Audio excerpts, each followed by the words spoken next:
So, But you know, only God knows if we're doing it for Him, yeah, and that's where the reward is. absolutely. Just doing it for Him. If we're doing it to make a point.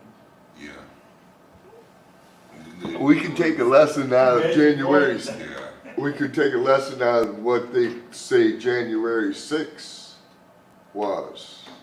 They call that big insurrection, and there were some bad actors, but not like there was with other groups the summer before that. yeah. You know, So-called. I mean the summer before that it was like, oh, they're fiery but mostly peaceful, Yeah. and they're burning the city down. Yeah. You know, but what did they do? They publicized Yeah, the conservative people. that would Right. be under the You using know. your freedom as a cloak of, But what I'm saying, the enemy yeah, will use that sure. against us. So we got to remember that when we're defiant and somebody falls. I mean, the damage that what's that? Tammy, Faye, and Jim Bakker. And, yeah. You know that when they fell, that hurt a lot of good Christians, Sure. because even though they were fake, it was to say, look, see, they're all corrupt. Yeah, You know, and that would, I'm sure that'll let a lot of people away from God because of their greed.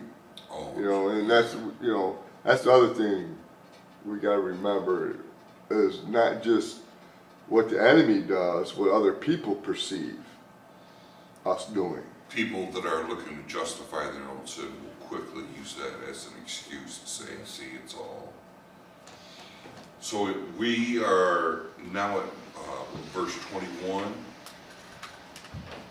I believe. Yep, You want to I can read it. Yeah. down to what? To the end. I'll read it to the end. Okay.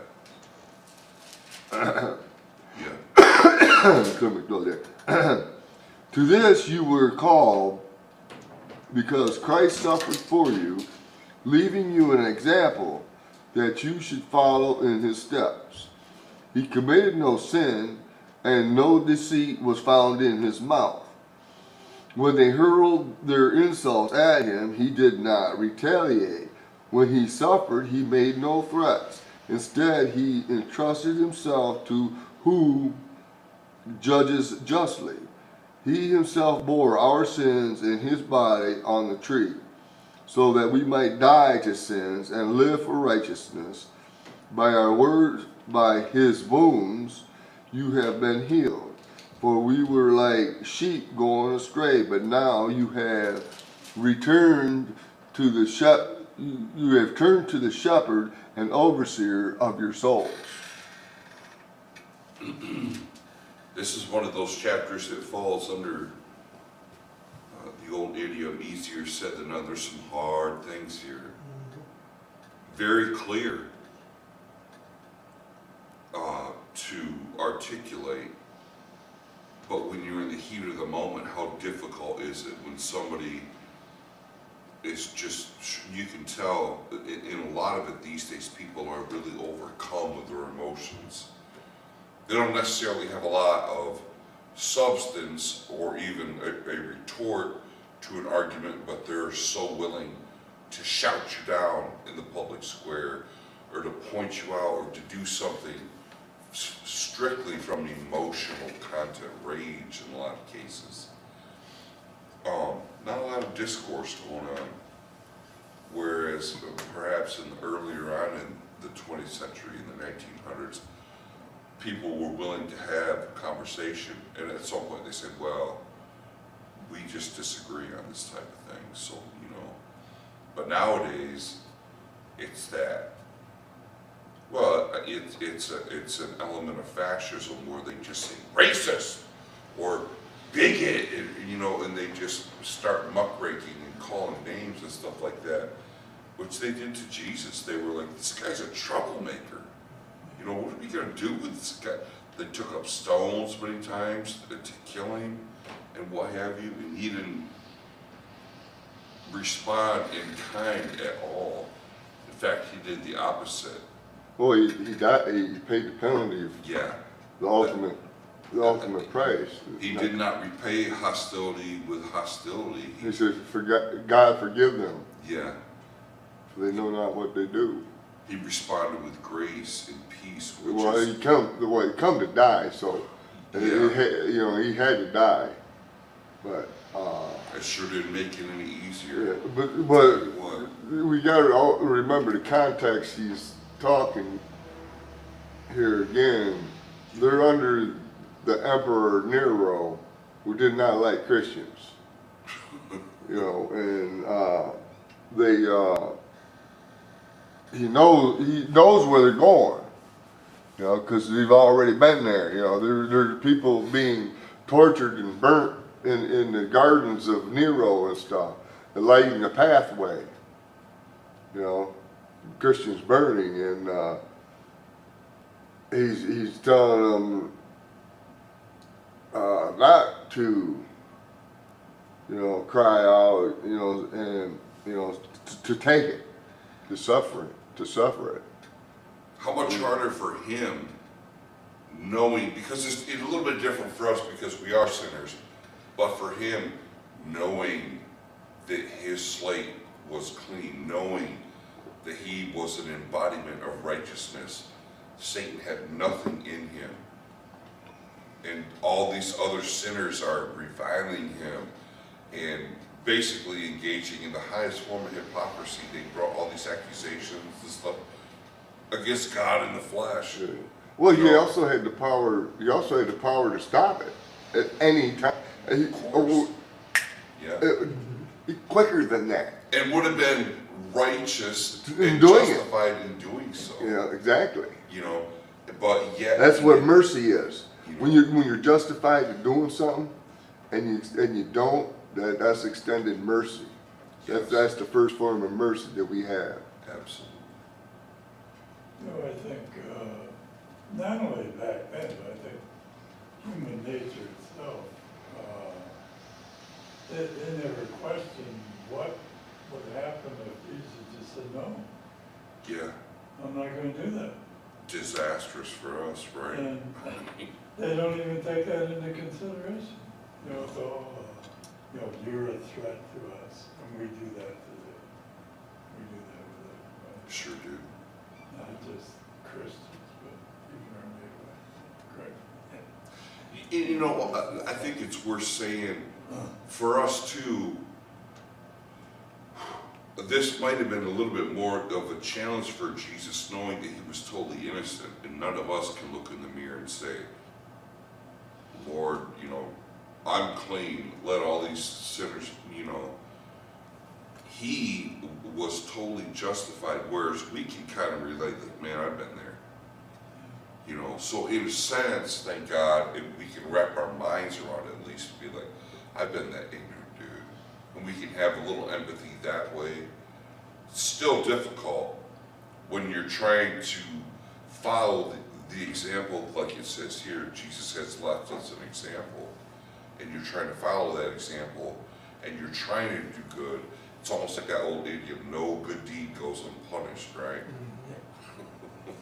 I'll tell you what. Where'd that idiom come from? That statement? I wish I knew. I heard that all my life. I have too. It's one of those things when you the more you think about it over the years, the truer it becomes. It's probably Mark Twain started that. He was a quotable guy. Yes, he was. But so to kind of tie that together with what we were just saying in the previous verses, if you have done wrong and you suffer for it, sure. But if you are in the process of trying to do right and you still suffer for it, this is good and commendable in God's eyes. So, you know, just keeping that in mind going forward when we try to follow that example.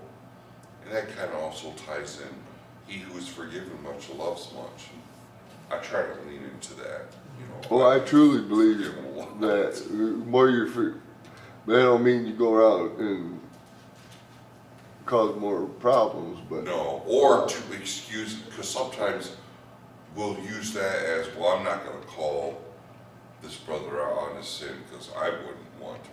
But at the same time, Well, yeah. that's going a little, you know, Sometimes you gotta, if you want your brother to survive yeah. in the afterlife, sometimes you gotta call him out. We That's can't what sacrifice accountability. the proverb says, an enemy multiplies kisses, Yes, and wounds from a friend can be trusted.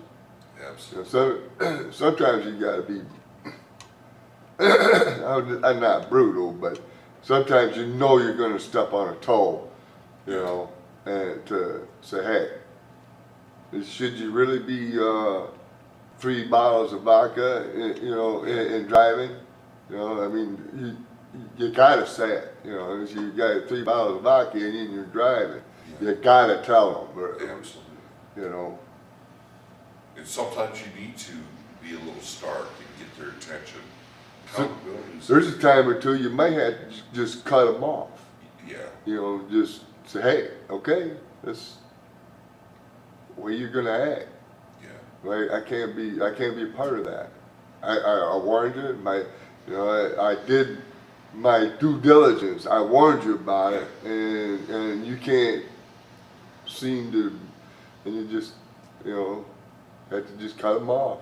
You That's know, a hard but thing.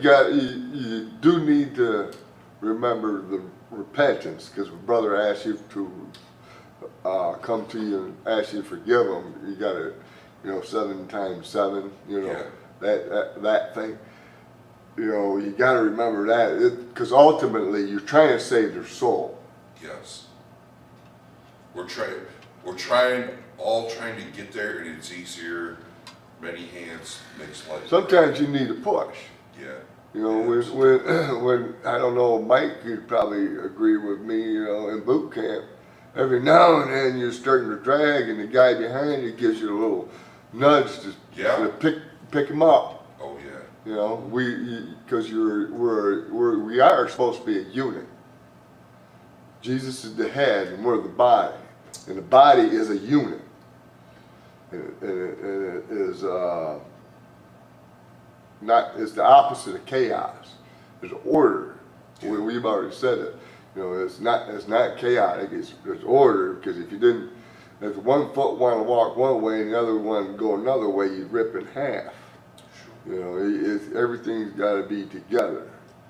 As sheep, we look to the shepherd. Yeah, the big shepherd. Yeah. So often we negatively reference herd behavior, like you're following the herd. But So much it just mentions. I was going to say that it just mentions this in this thing, cause for you were like sheep going astray, Yeah. and I mean that's so true to everybody.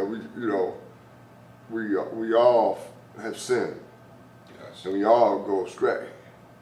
Absolutely. But that should be our forgiving nature and our understanding too. I Well, want to be the one that says, I told you so. right. I told you. Yeah, sometimes you gotta bite your tongue on them. And if You know, we're- you gotta just walk up and pat them on the back and say, I still love you. If you are in a situation where you're in the body of Christ, where you can tell that for the most part, by and large, you know, Jesus truly is the shepherd and everybody's following, there are occasions where that hurt behavior can save us when somebody's like you were saying, hey, brother, I think, you know, maybe you should call a designated driver, you know, whatever the situation may be. That's a Yeah, I was just situation thinking of some extreme case, you know, Yeah. a reason, you know, and you know, we do have our elders, well, not here, but there are elders and deacons that are supposed to be kind of like watchdogs or shepherds, and we should honor them, because I believe that's also under the submission to the rulers and masters. Yeah. Is if you have elders and stuff, you should be under submission to them. And I understand our biblical concept for like an official, but I've come from an age where when somebody has 10 or 15 or 20 years on you, that's your elder, and you understand rank and file. Well, it's not necessarily just the age of the person, but it's the amount of time that they were a Christian. Yeah. And if their house was in, there's a bunch of rules on it. Their house was in order, their children were all behaving properly, but we need some type of structure. Because if we don't, we're like sheep. You're gonna go astray. So that's why I say our elder, not necessarily the preacher. We should learn from a preacher, but our elders, we should respect them. Respect them and submit to them. Because sometimes me and you might have a disagreement, right? And we both feel justified in the disagreement. We take it to the elder, right? Yeah. And the elder says, well, I agree with you, Matt. And in this instance, this is way, and gives you a thing. And I still don't feel that way. Yeah. I should listen to the elder and submit to him, so long as it's not interfering with worship and what And that's another aspect of that is time like. And that's what the elder's supposed to do. There's a disagreement. We would go privately. I would never have a disagreement with somebody in front of the rest of the body or the younger people in the body. First of all, you take it to the person. That's without question. And then if you don't agree, you bring a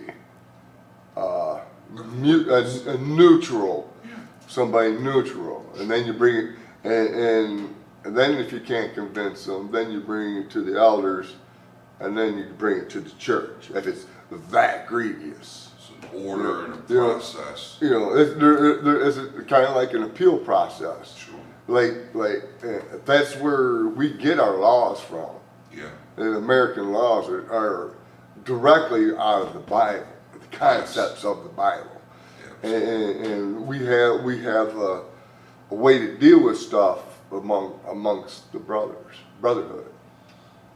I think a lot of times people forget about that our judicial process does mirror in many ways the process of the church. It's kind of it's a bit. It's been twisted now. It's a little twisted now from the state's view. There's a lot of lawyering. But what does the mean? The reason we have lawyers is because we have lawyers. Yeah. Well, we get to broach a new chapter. Let's go right into 3, into some godly living. Let me see.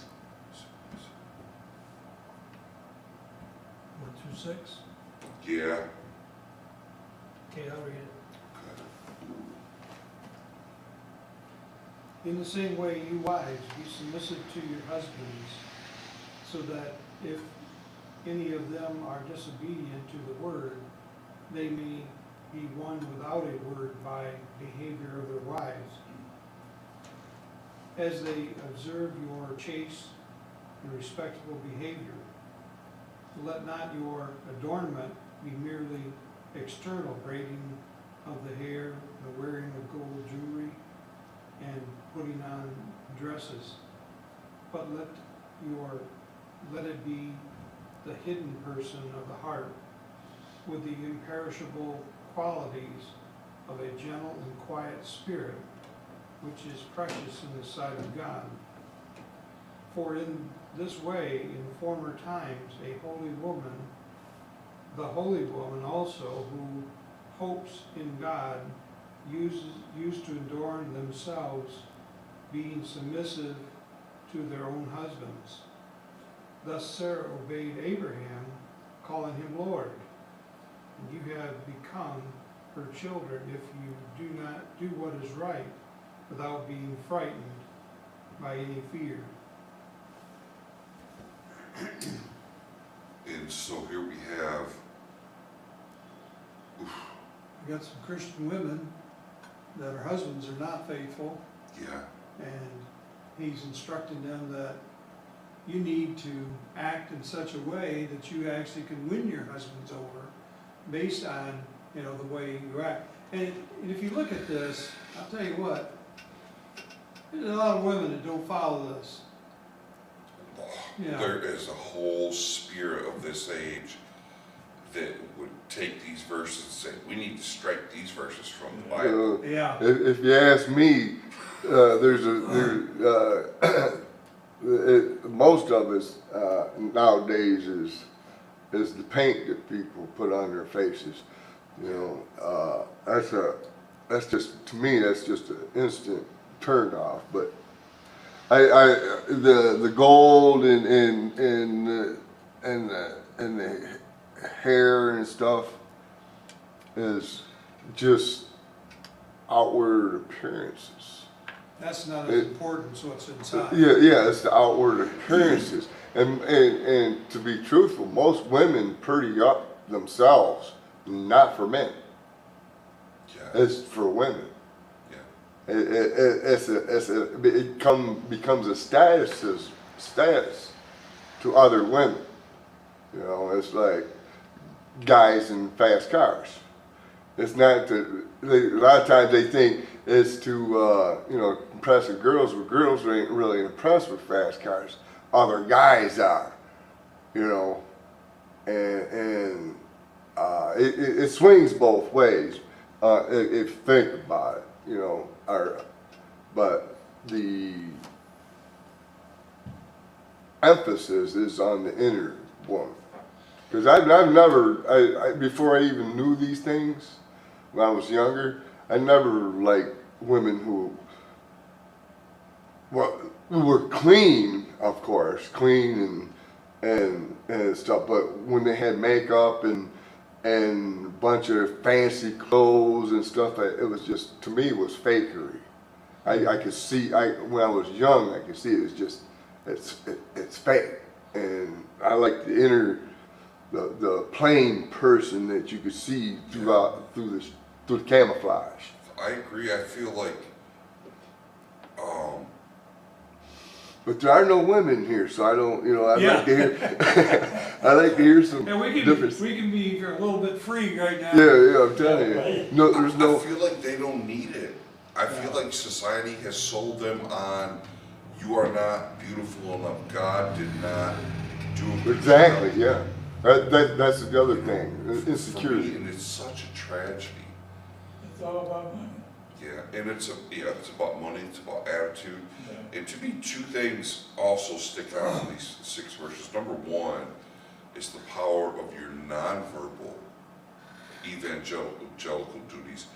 And we have that specific example where you have women of faith married to men who are not of the faith. And instead of wagging the finger and saying, you should do this and that, they're just quietly doing their thing, leading by submissiveness and humility is the second thing there. What is it in Proverbs? It says, humble yourself in the sight of the Lord, and he will lift you up. Or maybe That's a song. That's a But- song, yeah. Yeah, that's a song. It's a good song. It Kind of reminds me of Joseph being sold to Yes. Pharaoh, Yeah, being submissive. He was wrong, but through his submissiveness Yeah. and taking care of business, God's business, he prospered, and through that, he won Pharaoh. Absolutely. And this is very similar. A woman submitting herself, because in this time, women were slaves. Yeah. You know, they were owned pretty much by their husband. So They had to have a man, whether it was their son, their husband, their father, or whatever, in some capacity. It was patriarchal. yeah, they were basically slaves, and they couldn't own property in many places. What I'm saying is that you win people not by being a hardhead. Yeah. You know, knucklehead, hardhead, whatever. You got to use compassion and someplace it says, Jesus says, go out and be shrewd like the snakes. Yes. You be shrewd. You know, so we should always be thinking of cunning and I like the word shrewd. you know, being, you know, Yeah. and thinking of ways to get at people. If you can, like, give somebody $5 to come to church, is that, well, I mean, here, I'll give you $5 to come to church today, Yeah. all right? Would that be well spent money? No. Would God be pleased with it? I mean, you know, what I like to look at is it Proverbs 31, where it extols the virtues of a woman of faith. Her household is prospering, and her children are, you know, well mannered and all that type of stuff. And she goes out into, just like the parable of talents, it kind of describes that. She takes one thing and multiplies it into Several jobs. She does several yeah. things Early as in the well. morning? up early and well, yeah. Yeah. Boy, that's been a lost art. You're lucky there ain't no woman in here That's today. right. But We ain't recording this, are we? Yeah, we don't have to post it. strike the show. Okay, We don't have to might post not it. wanna do that.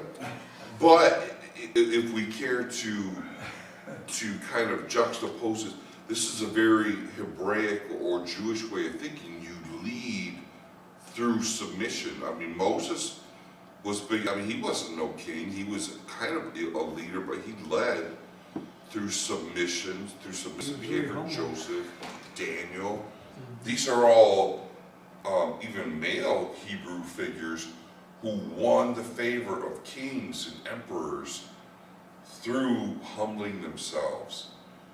You know, to the point where the king, the emperor, was like, I can trust this guy to be everything but king. I'm still the king, but I'm gonna put you as number 2 in the kingdom because I can trust you with everything. I know that you're not gonna be fleecing me or Honor is honor. Honor shines. If you got true honor, it shines. Sure. Just like gold. Which is, and that's, to bring us full circle, that's exactly what it's talking about. Not gold plating on the outside. Exactly. On from the inside. heart, you know.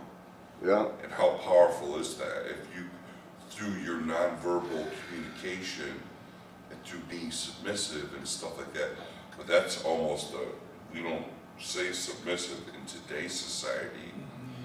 People are more apt to talk about this is, I need to speak my truth.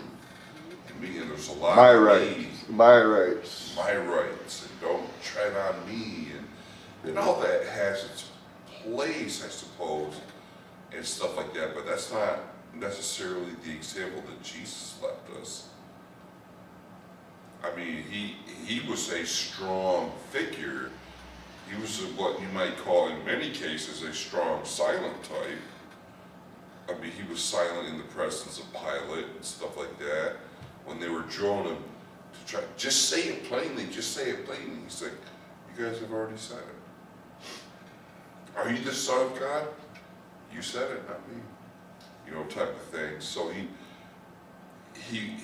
there are places in there like when he's overturning the money changing tables and what have you, yeah, he asserted himself in certain areas, but also led submissively in a way where, you know, now when he comes back, it's not going to be as the suffering servant, to the dismay of a lot of people. No, it's gonna have flaming eyes and riding Yeah. on a white horse. Because he's king now, so it's not like, you know, things that have been accomplished. So when he comes, we're still in the time of grace, praise God. But when he comes back for the summation of all things, you know, but he leaves us that example as he's talking in these past few chapters, being submissive. Wives, submit to your husbands. And in a few verses we're going to read how husbands, you know, submit to authority and stuff as well. It's not like we have free reign to just be like, give me a sandwich. Make a sandwich. Not recommended. No. Make me a sandwich. Get up, make me a sandwich. Better have a helmet Daddy on. sandwich, you know. Better have a helmet on. One hand washes the other with that, right? Yeah. You know. But we're having too much fun. Luckily, we got through it with all male congregation. Yeah. Is We this can- the men's we- meeting or is this? Yeah. See, next week it'll be about the men, so we'll Yeah. be all right then. We can That's handle right. that. Yeah, we get a lot of amens there. Yes. Where are we? What time is it? That's 12 o'clock. Like that one. Well, it's 5 after, so All right, we're yeah, gonna close it up.